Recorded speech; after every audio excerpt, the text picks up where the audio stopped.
The following is an excerpt from Adventures in Grey Polyester, Volume 1, Ignorance, Ineptitude, and Indecency Inside the World of Hotel Security. The excerpt is entitled, The Fisher Cat.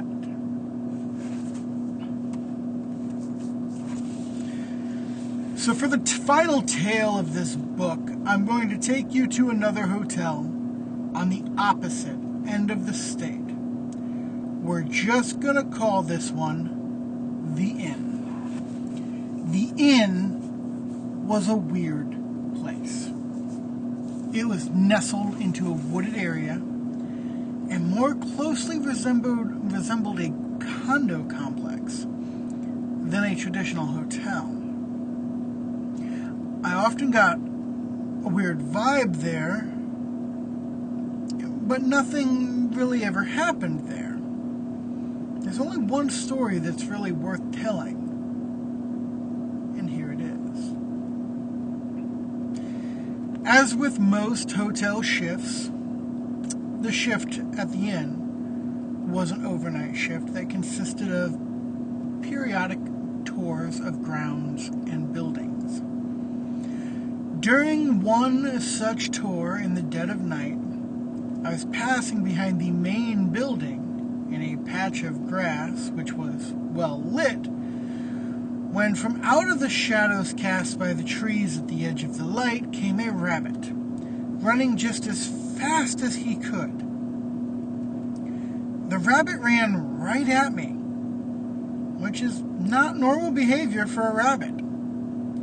And even more abnormal, he ran right between my legs and kept going. I was confused as to why a rabbit would behave in this manner. So I pulled out my flashlight and shined it in the direction he had come from. I saw eye shine first, and then caught sight of what was shining. It was a fisher cat. For those of you who do not know, a fisher cat is a weasel-like animal, which is roughly the size of a house cat and normally eats rabbits and porcupines. But this thing was unlike any fisher I'd ever seen. It looked like a ferret on steroids. It was almost the size of a bobcat or a small dog. Normally, a fisher cat is of no real danger to a person, but this thing had me wondering what kind of damage it may be capable of.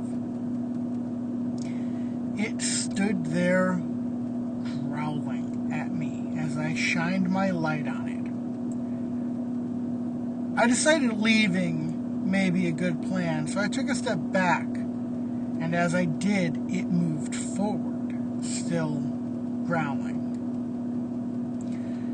Now, on my ankle, I kept a .38 special. No, I wasn't allowed to according to the company's rules, but after the Iron Cove incident, look for the story in Volume 2, I was making sure my ass was covered.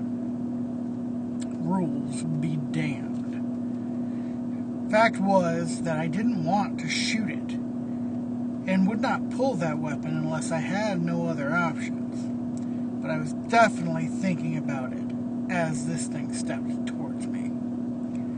Now, I've had lots of experience with critters over the years, and while this may have been the biggest fisher I'd ever seen, it was still only roughly the size of my leg below the knee. To say I was bigger than it would be putting it lightly. I decided to change tactics.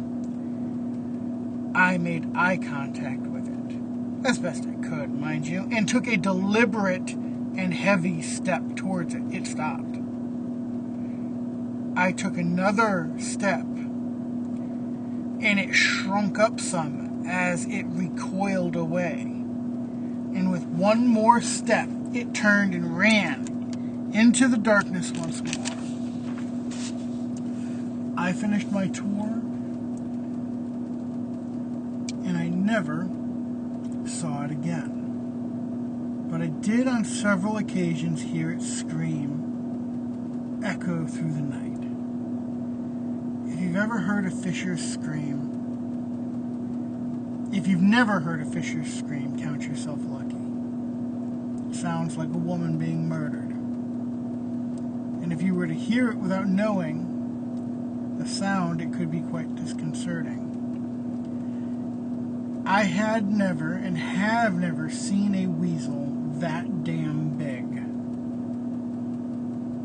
But I have a time or two wondered